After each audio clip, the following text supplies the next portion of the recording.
a couple of the things that I wanted to like try and get through here and parse out Yeah. basically is first up. So I'll give you like a couple of like sort of points that I'd like to ask about, and then you could, because I think they fit together here. So the first Yes. is this idea that the collectivist sort of definition here, you're in this that there's like a crossover between like collectivism versus individualism, and Yeah. your assessment of like left versus right.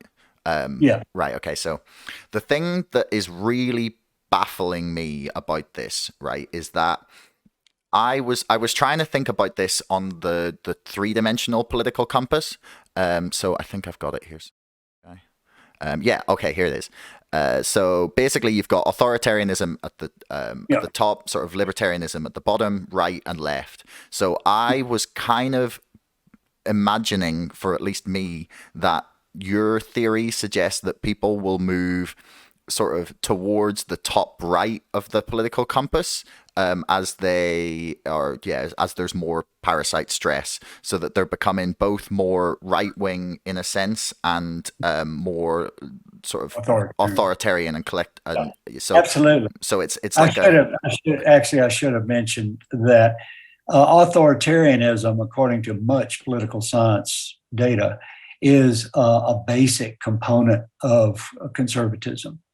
So it is, a foundation of conservatism. And the way it works is it comes out of this traditionalism, respect and love of traditionalism. So you like traditional authority. So you like religion, lots of religion, lots of respect for parents, and traditional government. So the authoritarians will, if they've got a real, conservative government, they really are supportive of that. You saw that. I mean, we've seen it in the United States. And it's being studied a lot now. All the authoritarians following Donald Trump's ideas and so forth. mhm, And you go all the way back to even more extreme events like the history of Nazism in Germany, and fascism in Italy, fascism in Japan. Those arose at the same time out of extremely high uh, disease levels associated with the Spanish flu and so forth.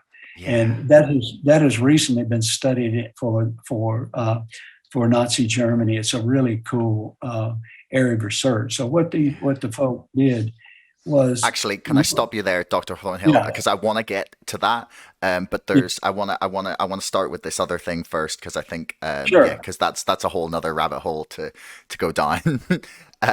So the thing that I'm really interested in. So we talked about this idea that the people are becoming both more right wing and more authoritarian under this under parasite stress, basically. yes, So the first question I had about this was that I'm confused as to how exactly your model applies to the reactions we've seen to COVID, because the people who, so like I was like making notes about your sort of definitions here. So the more conservative people, like they've got a belief in like local traditional, they're xenophobic, traditional authorities, and conservative authorities, yeah, yeah, neophobic as well. So they're scared of the new. They have a preference for their in group, and yeah, traditionally that would have been the people who would have voted the like this. To me, like it's a very good definition of, say, like the deep South Christian conservative, or at least like yeah, the stereotype of what they would believe, right? right. And on the other side you've got like the very open, sort of more artistic, liberal side of things that would very much line up with the like left Like wing. new ideas, science, and all that. Yeah, Exactly. So yeah, you um got it.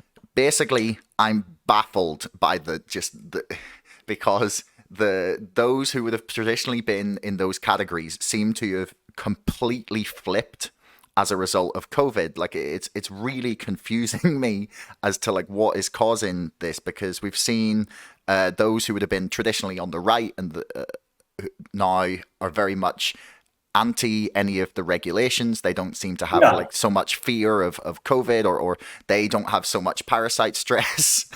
um, right. and on the That, other that, side, it's like made the yeah, left become very concerned about this. And I wondered if you thought that that what it had done would be to redefine those categories in a way for people, because it seems that those who have been in support of like the lockdowns and all the public health measures yeah, have become very neophobic, and they've become in a way very ethnocentric, but not in like a traditional like race-based sense, but more in like they've become very ethnocentric in their like ideas and like who they want around them.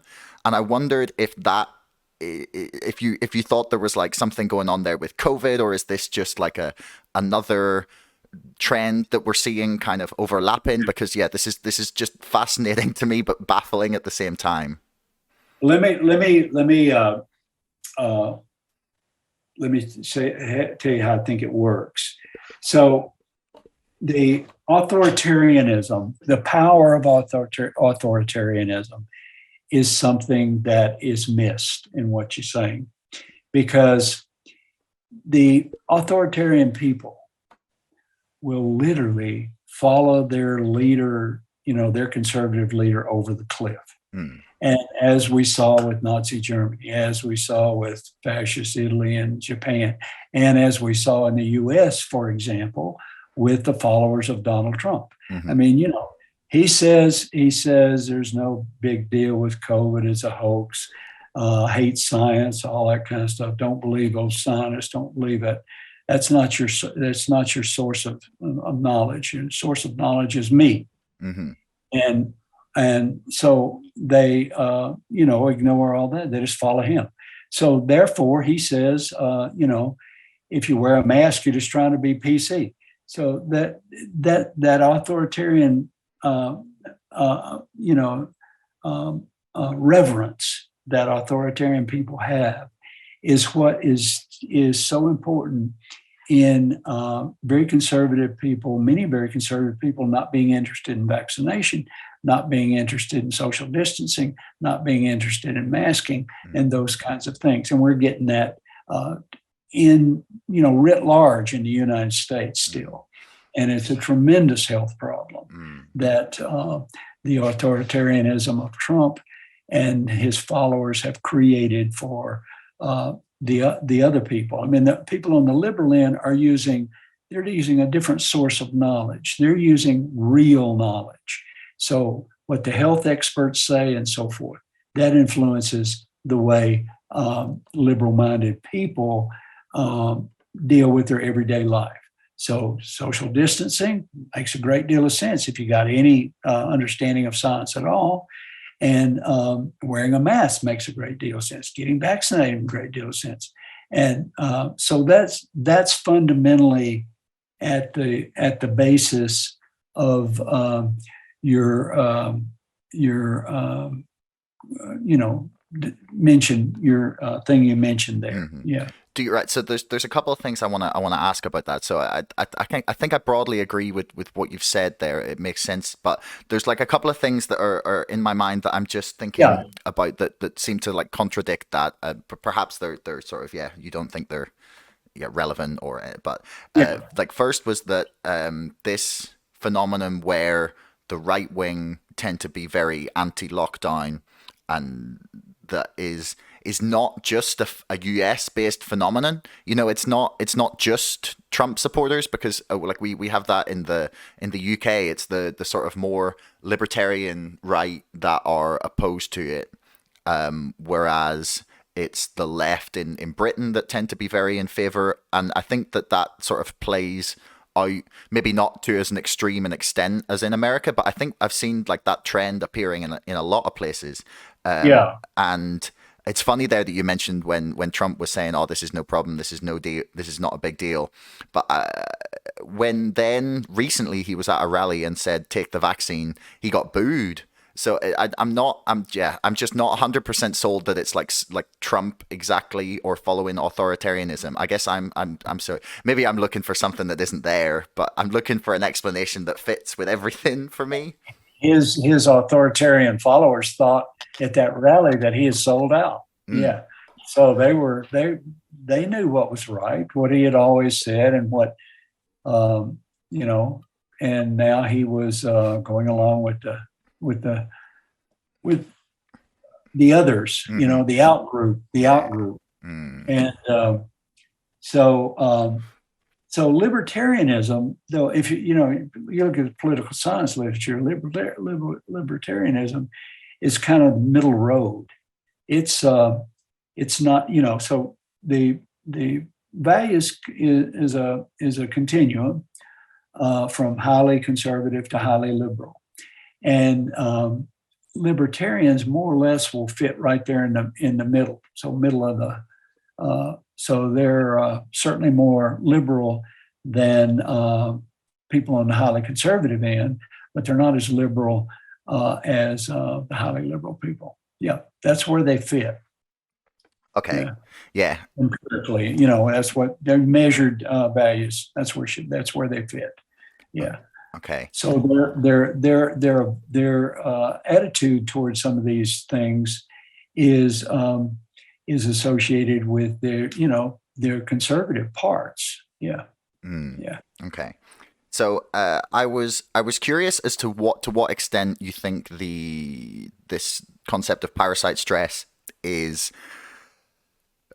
how much of it is like unconsciously there in our biology, and how much of it is because of how we react to the threat of disease. Because I was kind of like one of the things I was trying to parse out in trying to get an understanding on what we've talked about here was basically that, was this a case of parasite stress is only affecting those who are being stressed about, or they're watching the news sources, or the public health experts that are telling them, hey, be careful, social distance, etc., etc.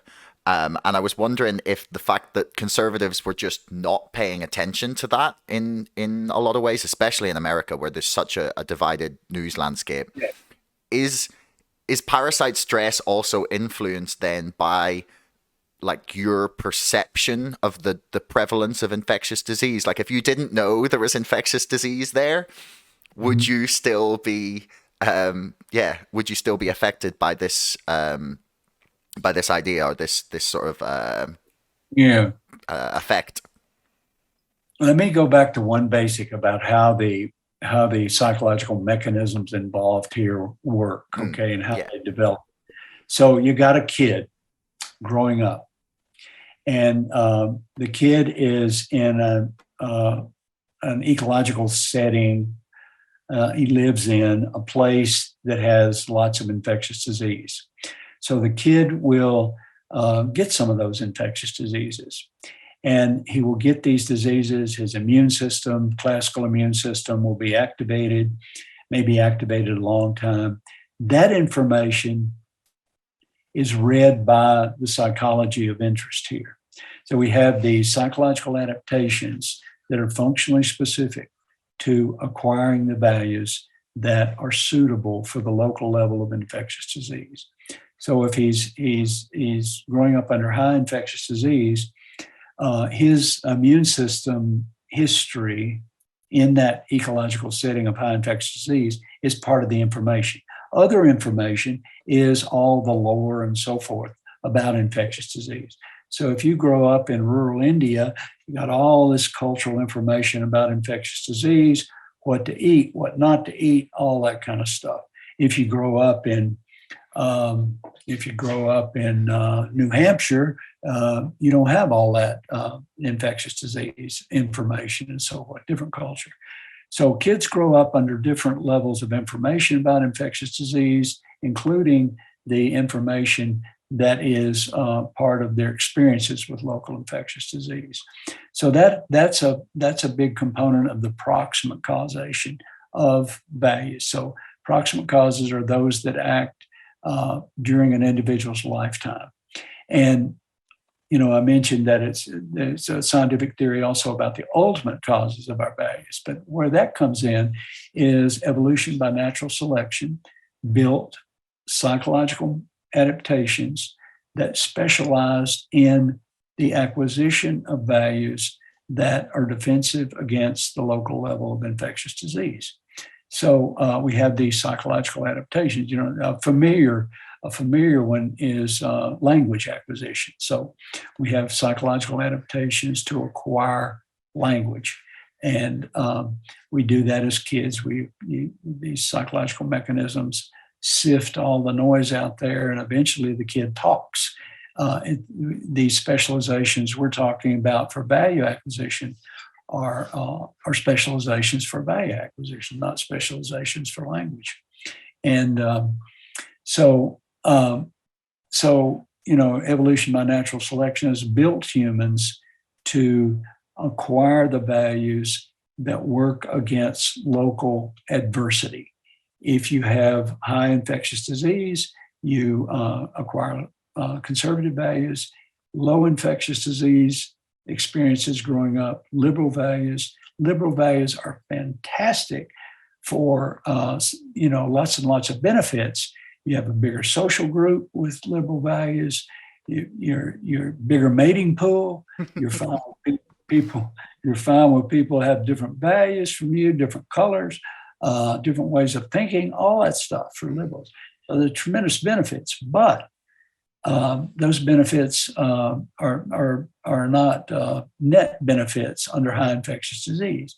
So you have they're costly under high infectious disease. So that's a little bit more about it. Now, thanks for making it all the way to the end of the video. Don't forget to like, share, subscribe, and leave a comment for us in the comments below. Let me know what you thought and if you'd like to see more of this from the show. Thank you, and we'll see you again next time.